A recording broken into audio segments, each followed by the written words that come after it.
हमारे देश की अतुल्य छाप इसके हृदय में समाहित है और इसका हृदय समाहित है यहाँ बसने वाले गांवों में। प्रकृति की उदारता के बीच बसे झारखंड के गांव जीवन समुदाय की प्रगति, सुंदरता और मानव भावना की विजय का एक खूबसूरत संयोजन सा प्रतीत होता है। आज एक बार फिर हम निकल पड़े हैं उसी खूबसूरती की झलक देखने। हम आपको ले चल रहे हैं रांची जिला के अंतिम पंचायत जैडी के अंतर्गत आने वाले दो गांव गणेशपुर एवं बरतुआ के मनोरम यात्रा पर।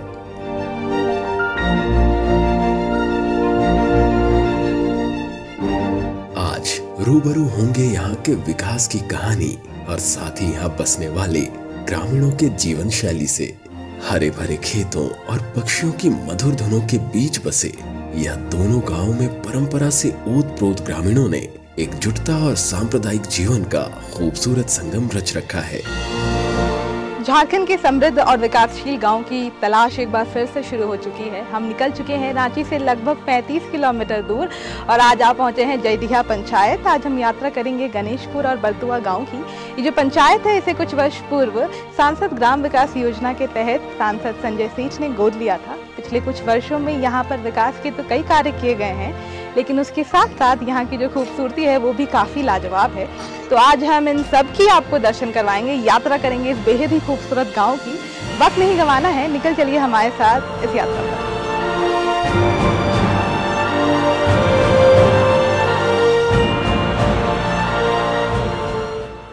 इन दोनों ही गांव में ग्रामीण मुख्य रूप से अपनी आजीविका के लिए खेती पर निर्भर है। यह खेत खलिहान पीढ़ियों से इनकी जीवन रेखा रही है। हालांकि पानी की समस्या अक्सर इनके सामने एक बाधा बनकर खड़ी हो जाती है, किंतु अब कई किसानों ने ड्रिप इरिगेशन की ओर रुख कर लिया है, जिससे पानी की किल्लत का कुछ हद तक निदान भी मिला है। साथ ही पैदावार में भी बढ़ोतरी हुई है। मैं 10 साल से ड्रिप से खेती कर रहा हूं और इससे पहले मैं तरबूज की खेती किए थे। इस बार तो थोड़ा कुछ मरने का शिकार था, कुछ नुकसान हुआ है, लेकिन जिससे पहले नुकसान नहीं होती थी तरबूज खेती में, हमेशा बेनिफिटे मिलता था।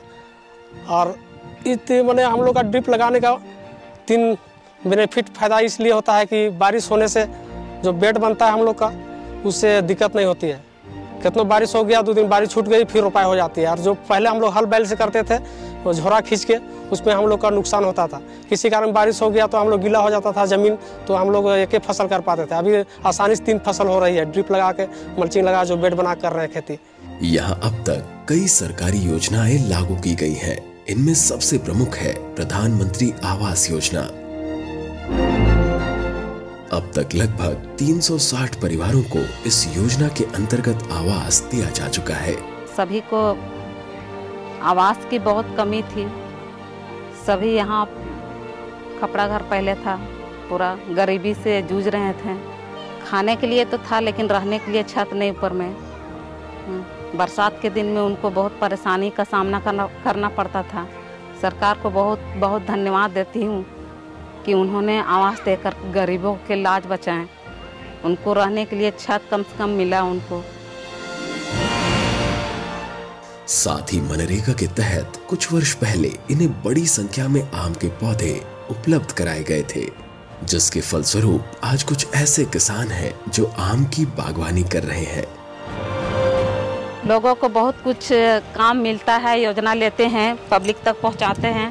कुआं हुआ, दीदी बाड़ी योजना हुआ, दिलवाए भी हैं बहुत लोगों को। शेड हुआ, बकरी शेड, मुर्गी शेड, सुअर शेड। ये अक्सर देखा जाता है कि पेड़ तो बड़ी संख्या में लगाए जाते हैं, आम के पौधे लगाए जाते हैं, लेकिन कुछ वर्ष बाद मेंटेनेंस की कमी के कारण वो उस हिसाब से उनका फलों का उत्पादन वहाँ नहीं हो पाता है। लेकिन चारों ही ग्रामीणों ने जो यहाँ पर आम की बागवानी की है, आज काफ़ी अच्छी उन्हें पैदावार हो रही है। काफ़ी बड़े संख्या में यहाँ पर आम का उत्पादन किया जाता है। उन्हीं में से एक ग्रामीण हैं जिनके आम बागवान में फ़िलहाल हम खड़े हैं और 7 एकड़ की ज़मीन में इन्होंने लगभग 650 आम के वृक्ष लगाए हैं और अभी फ़िलहाल वर्तमान में काफ़ी पैदावार हो रही है और उन्हें भी काफ़ी फ़ायदा हो रहा है। हर 26 तारीख को ग्राम सभा करने लगे और आदेश आया कि अब मनरेगा का नरेगा का काम चालू हो। तो हम लोग ग्राम सभा में इसको पारित करके तो मैंने अपने ही ज़मीन में 7 एकड़ में आम बागवानी के लिए ग्राम सभा से करके भेजे मनरेगा के तहत से, और वो पास हुआ। और जय लोग कन्या भंता लोग काफ़ी मदद किए और दिलाने में। और यहाँ और इसमें 1220 आम लगे, पूरा कुल मिला के आम है 650, नींबू था और कुछ आंवला था और अमरूद था, इतने ही इसमें लगा।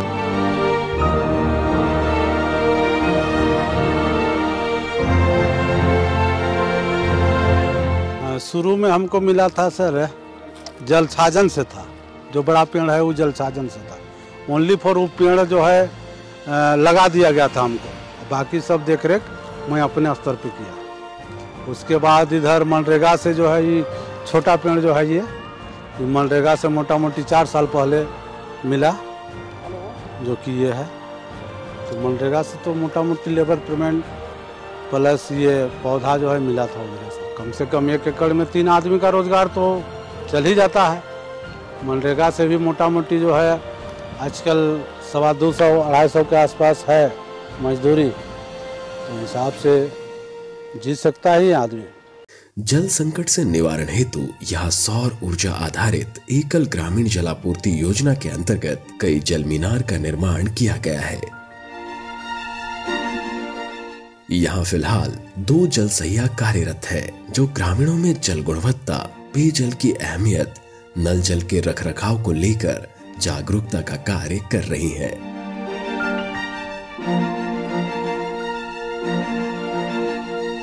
जल सहिया का काम है जो शौचालय देख रेख करना, साफ सफाई के बारे में बताना, फिर जल नल के बारे में बताना, किसके घर में नल जा रहा है कि नहीं जा रहा है, उसके घर देख रेख करना। और चुप्पी तोड़ो स्वस्थ रहो, इस बारे में हम लोग चर्चा करते हैं हर महिला को।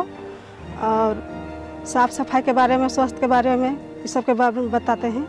समूह जब बैठक करती है उस समय हम लोग चर्चा भी करते हैं कि किस तरह बचत किया जाता है कि नहीं किया जाता है।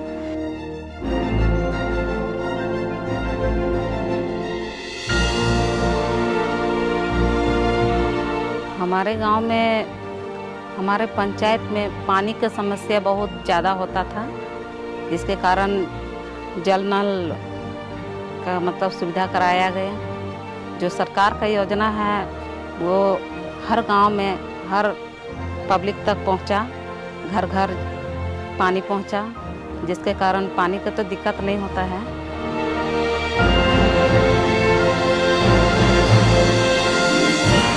खेती के अतिरिक्त यहाँ ग्रामीणों द्वारा पशुपालन भी किया जाता है। कुछ किसानों को सरकार द्वारा मुर्गी, सूकर एवं बकरी उपलब्ध कराया गया है। साथ ही इन पशुओं के रखरखाव हेतु शेड का निर्माण भी कराया गया है। सूअर पालन हम लोग तो करीब 2 साल से कर रहे हैं। 2 साल में करीब बच्चा लिए थे, तो 8 महीना के बाद हम लोग फिर बच्चा देने का चालू कर दिए। सेट कंप्लीट होने के बाद वो चूजा जो मिलेगा 500 चूजा देने का बात है, 500 चूजा और दाना सब चीज़ देगा। तो उसके बाद फिर अपने से उसको अपने स्तर से काम करेंगे। इस तरह के धंधा में सब लोग को आना चाहिए। नौकरी तो संभव नहीं है, कुछ न कुछ स्वरोजगार करके अपना जी सकते हैं। अगर रोजगार की बात की जाए तो कृषि के अलावा जो दूसरा यहाँ पर रोजगार का मुख्य साधन है वो है पशुपालन। कई ऐसे घर हैं यहाँ पर जहाँ गाय पालन, बकरी पालन, शुकर पालन और साथ ही मुर्गी पालन की जाती है। इन्हें यहाँ पर सरकार का भी काफ़ी सहयोग मिला है। कई घरों में उनके द्वारा शेड का निर्माण किया गया है और उसके साथ ही कुछ घरों में चूजे दिए गए हैं, कुछ लोगों को बकरी दी गई है, शुकर पालन के लिए शुकर भी इन्हें दिया गया है। और ये जो रोजगार का एक माध्यम है, इससे कई ऐसे परिवार हैं जिनके जीवन स्तर में अंततः सुधार हो रहा है। हरे भरे खेत खलिहान, ये मुस्कुराते हुए चेहरे और विकास की ओर बढ़ने के संकल्प के साथ दोनों ही गांवों ने एक लंबा सफर तय किया है। किंतु आज गणेशपुर के सामने कुछ गंभीर चुनौतियां भी खड़ी हैं। शिक्षा और रोजगार ऐसे क्षेत्र हैं जिन पर विशेष ध्यान देने की आवश्यकता है। फिलहाल जैडी में प्राथमिक एवं बरतुआ में मध्य विद्यालय मौजूद है, किंतु दोनों ही विद्यालय में कई ऐसे पहलू मौजूद हैं जिस पर गंभीर रूप से कार्य करने की आवश्यकता है।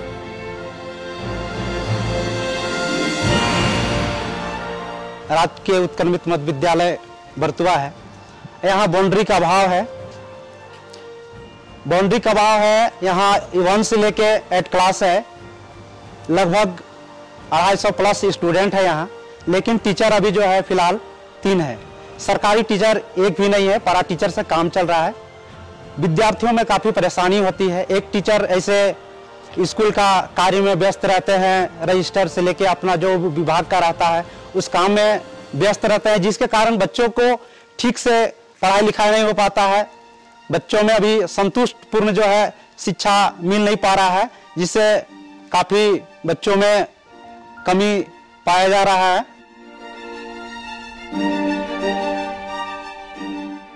हमारा क्षेत्र जो है आदिवासी इलाका है और हम लोग जो है वन में ही एक शुरुआत से ही हम लोग का जो है रहन सहन हुआ है और यहाँ से जो है उठ के अब हम लोग जो है कुछ विकास की ओर जा रहे हैं, जिसमें है कि भाई हम लोग यहाँ से जो चल रहे हैं बहुत ही रोड का भी समस्या बहुत ज़्यादा है और धीरे धीरे बनने के कगार में है।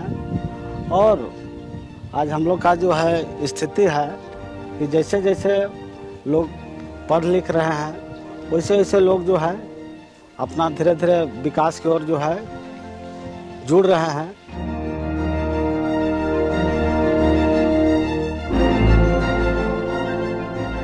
हम फिलहाल गणेशपुर स्थित प्राथमिक विद्यालय पर मौजूद हैं। यहाँ पर 5वीं तक की पढ़ाई होती है। विद्यालय की बात करते हुए एक जो समस्या यहाँ पर ग्रामीणों ने बतलाई थी वो थी घेराव की बात। यहाँ पंचायत में जितने भी विद्यालय हैं किसी का भी घेराव नहीं किया गया है। अगर हम बच्चों की सुरक्षा के मद्देनज़र इस पर चर्चा करें तो ये गंभीर समस्या है। उसके साथ ही मिड डे मील की व्यवस्था तो है, लेकिन जब आप इनका मेन्यू देखेंगे तो वो काफ़ी, वो जो इनका मेन्यू का प्लेट है उसमें आहार तो हर प्रकार के हैं, पूरे ही पोषक तत्व उसमें मौजूद हैं, लेकिन कई ऐसे आइटम्स जिसकी चर्चा हुई है वो उपलब्ध यहाँ पर नहीं रहती है। तो बाहर से तो खैर चीज़ें आपको अच्छी लग रही हैं, लेकिन थोड़ी गहराई पर अगर आप जाएंगे तो कई बारीकियों पर काम करने की ज़रूरत है ताकि बच्चों की जो शिक्षा है वो पूर्ण रूप से हो पाए।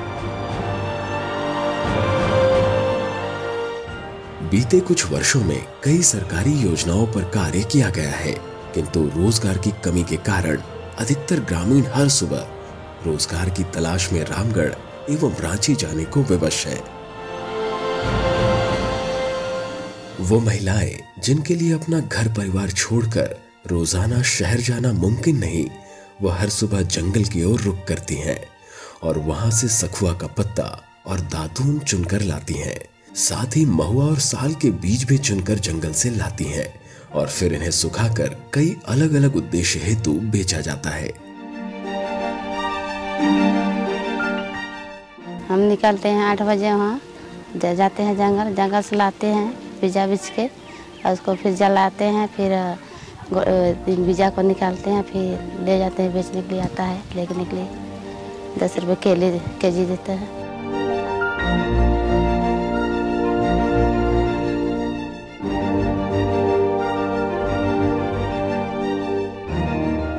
रोजगार की कमी है। हम चाहते हैं कि सरकार हमारे पंचायत में कुछ ऐसा रोजगार का साधन करे जिससे कि लोगों को बाहर ना जाना पड़े। जैसे बहुत दूर जाते हैं कहीं पलायन करने के लिए। हमारे गांव की, हमारे पंचायत की जो महिला हैं उनको बहुत दूर जाना पड़ता है काम करने के लिए। तो अगर सरकार हमारे इस कमी को पूरा करते तो मैं इनको बहुत बहुत धन्यवाद दूंगी। यहाँ महिलाओं को सशक्त एवं आत्मनिर्भर बनाने की अनेक कोशिश होती रही है, किंतु इन प्रयासों को अभी तक इनकी मंजिल नहीं मिल पाई है। गांव में महिलाएं अपने अधिकार एवं अपनी सहभागिता को लेकर काफी जागरूक हैं और समय समय पर मौजूदा समस्याओं के निवारण के लिए एकजुट भी होती हैं, किंतु इन्हें संगठित करके एक दिशा देने की आवश्यकता है।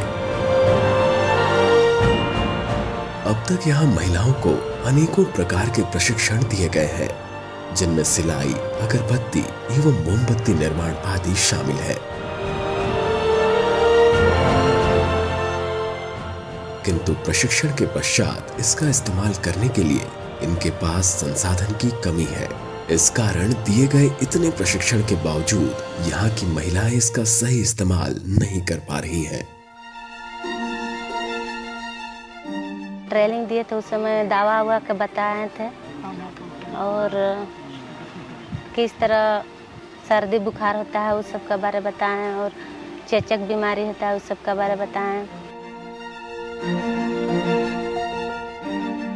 दीदी लोग का सबको समूह में बताना पड़ता है दवा लेने के लिए, जब बिक्री करने के लिए कि जो जैसे 10 रुपया है तो उसको 5 रुपया करके बेचना है, इसे करके बताना पड़ता है।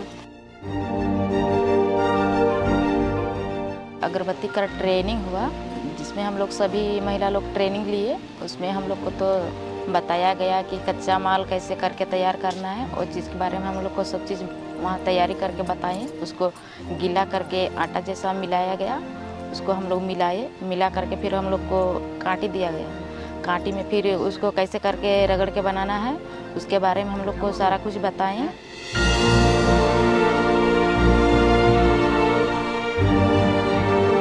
में यही सब चलता है, जब अगरबत्ती का और धात्री ये सब का पोषाहार दिया जाता है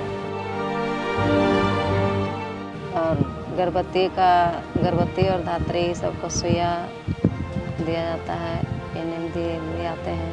उन लोग को खाना जैसे कि हो गया नाश्ता में दिया जाता है सूजी और चना।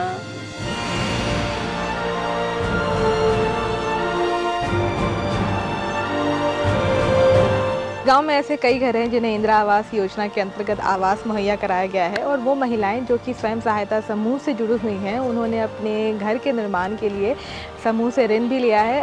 अच्छी बात यह है कि समूह के ज़रिए इन्हें काफ़ी कम ब्याज पर ऋण मिल जाता है।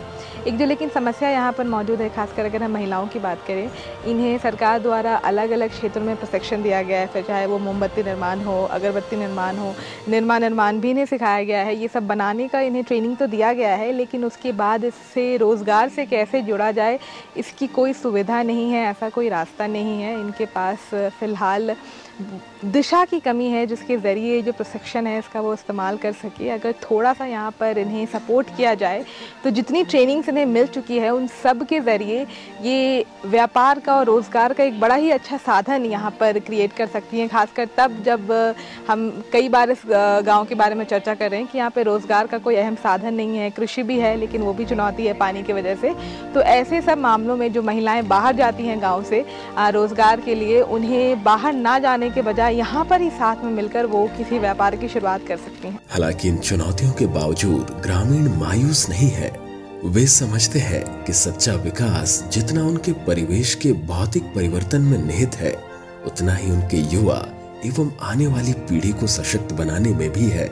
और इसलिए वह यहाँ एक उच्च विद्यालय के निर्माण का सपना देख रहे हैं, ताकि संसाधनों के अभाव में बच्चों को अपनी पढ़ाई न रोकनी पड़े।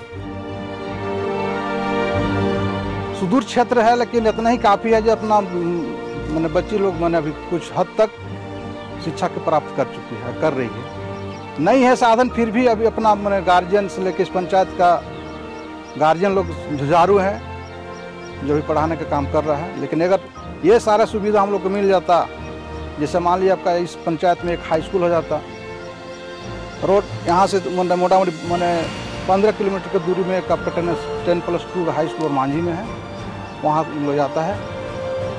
कुछ रामगढ़ जाते हैं, कुछ रांची निकलते हैं। यहाँ प्रकृति के आलिंगन के बीच एक अनोखा रत्न भी मौजूद है। चरण पहाड़ी के नाम से प्रसिद्ध यह पहाड़ी अपनी खूबसूरती और धार्मिक महत्ता से एक संपन्न पर्यटन स्थल के रूप में विकसित होने की अपार संभावनाएं रखता है। ग्रामीण बतलाते हैं कि इसकी एक चोटी पर एक दिव्य चरण मौजूद है। कार्यक्रम के शुरू में हमने आपसे वादा किया था कि ये जो गांव है उसकी खूबसूरती भी हम आपको दिखाएंगे। फिलहाल हम यहाँ पर चरण पहाड़ी पर आ चुके हैं। ये जो पहाड़ी है इसे चरण पहाड़ी इसलिए भी कहा जाता है क्योंकि ऐसा यहाँ के लोग बताते हैं कि पहाड़ी की चोटी पर एक चरण है जो कि माता पार्वती की है। इस वजह से इस स्थल का धार्मिक महत्व बहुत अधिक है और धार्मिक महत्व के साथ साथ यहाँ का जो नज़ारा है वो भी काफ़ी खूबसूरत है। तो फिलहाल तो हम इस पहाड़ी की चढ़ाई करने वाले हैं और ऊपर चलिए हमारे साथ और इस खूबसूरती का साथ में आनंद लेते हैं। आइए।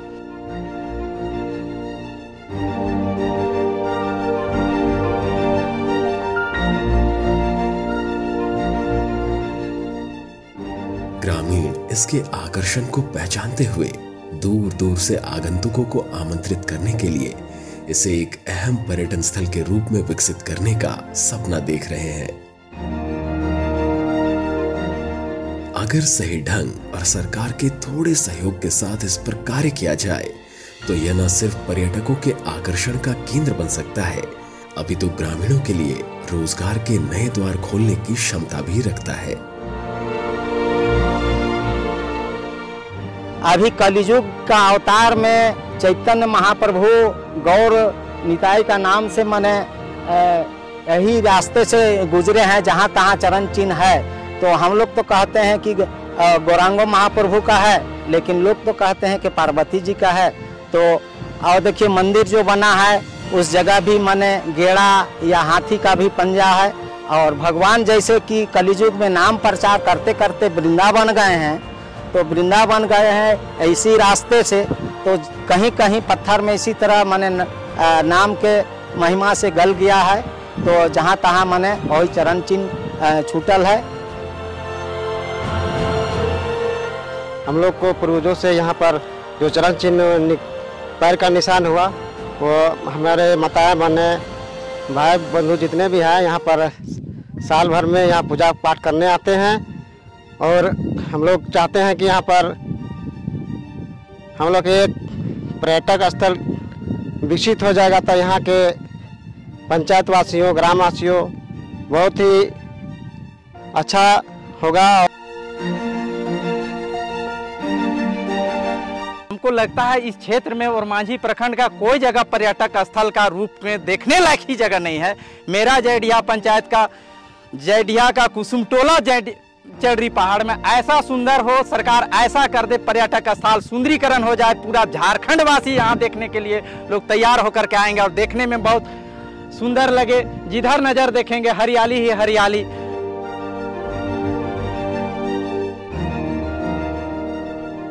वाकई ये दोनों ही गांव सद्भाव, दृढ़ संकल्प और एक ऐसी अनमोल भावना को दर्शाते हैं जो अतुलनीय है।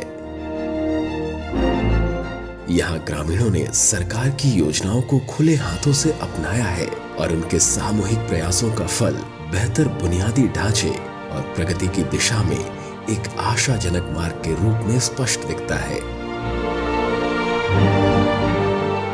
इन गांवों के भव्य ताने बाने के हर रेशे में उम्मीद की किरण दिखती है।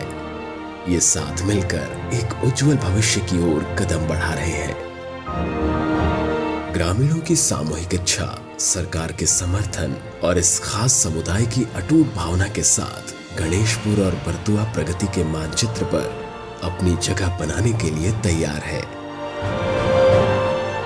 इनकी कहानी हमें यह अनमोल सीख देती है कि विपरीत परिस्थितियों में भी सुंदरता खिल सकती है, सपनों को साकार किया जा सकता है और एकजुट होकर ये ग्रामीण किसी भी बाधा को पार कर सकते हैं।